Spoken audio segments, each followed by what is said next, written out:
Brains Uncorked, which is our ongoing speaker series by Coriolis. Dr. Glenda Flores is professor and chair of the Department of Chicano Latino Studies at the University of California, Irvine. Her talk is titled Living and Working in LA. Made me wonder, well, how do, Latinos end up becoming doctors, or how do they even get into the profession? And that's, I was kind of led to this project because as the daughter of a Spanish-speaking immigrant mother, it was often me who would have to drive her to her doctor's appointments. And I would often have to serve as the interpreter or the go-between the doctor and, my mom.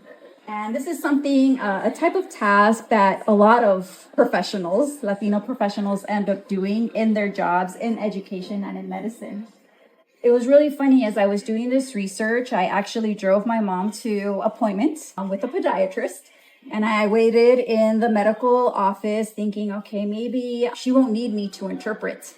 And my mom, came out, she peered through the door, and I thought, okay, she needs me to go in.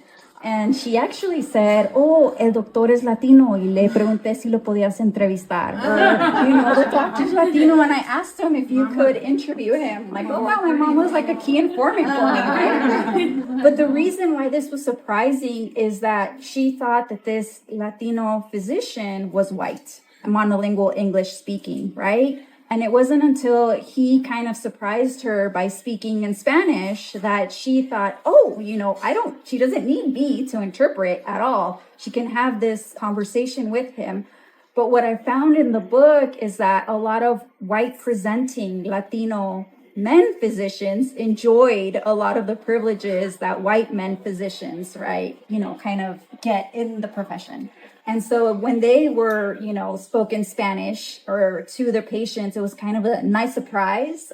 It was a bonus or something that, would be praised. Whereas for women that were bilingual in the profession, it was more as expected, taken for granted, something that they were just expected to do, right? And so that's what I dissect, right, and look at through this book. Mm-hmm. Thank you. Rocío Rosales is Associate Professor of Sociology and former Associate Dean of Faculty Development at the University of California, Irvine. Her talk is titled Surviving the Sidewalk, Street Vending and Ethnic Community in Los Angeles. My big contribution to this conversation on social networks and immigrants is this concept of ethnic cage. And even though the cage has a negative connotation, I say, like a diver in a shark's cage can recognize the safety that that cage provides, even, to prevent harm from the outside community. And so that's what I'm basically saying that these ethnic social networks are to these paisanos. The cage provides protection from the outside world, the discrimination, the biases that might exist, but it also traps them, right? Because when exploitation is happening, they can't easily leave the job for something else. And so this would often happen when crackdowns would occur. They'd confiscate carts, and then a boss who employed 5 vendors would say, okay, work for me for the next 5 months for free until I make enough money to buy another cart. And so 5 months would turn into a year would turn into longer. And these social networks connections that vendors had with each other were very extensive, right? So I talked to a vendor who was like, listen, my cousin was my first boss. And when he employed me, the health department came and they confiscated the cart. And so he told us, let me save money to recover. And so this person who I'm interviewing is saying, but I've worked with him for a year and I haven't gotten paid, but I live with him.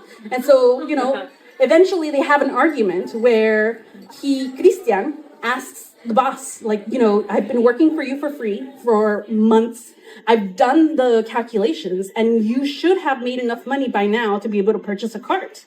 And the boss, instead of recognizing that he's been exploiting this worker who is also his, relative, says, okay, but you owe me rent because you've been living in my house all this time that you've been working. And so they plot out this budget, right? Where the worker Christian is saying, you pay me $50 a day and I've worked for you for free, 5 days out of the week, 6 days out of the week for the last 3 months. This is how much you would owe me.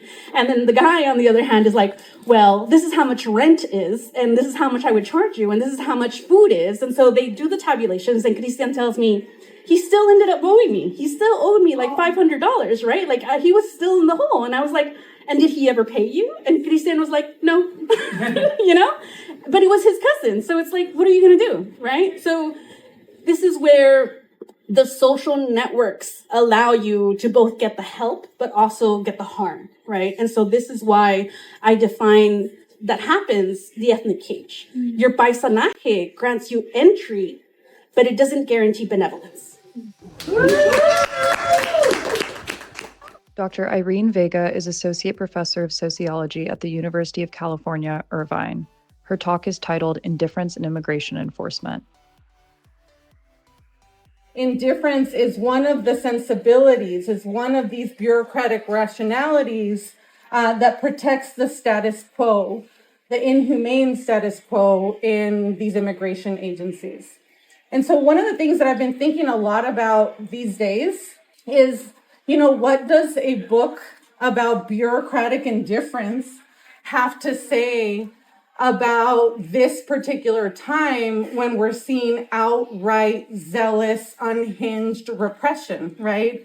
And I think that bureaucratic indifference is how we get here, right? Indifference aggregated across people over time, incorporated into law and politics is what creates the conditions for the current moment of outright, zealous, unhinged immigration enforcement.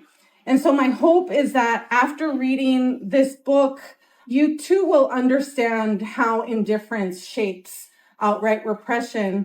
And you too will understand how things that many of us consider completely outrageous, right? ICE agents breaking car windows with children in the car, Border Patrol agents throwing pepper spray into, crowds with families. How those things that are absolutely outrageous to outsiders can be considered not just normal, but also the way things should be, right? Not just the way things are, but the way things ought to be.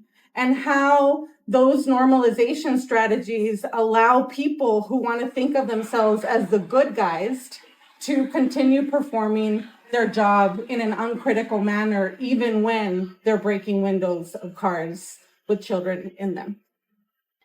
Thank you.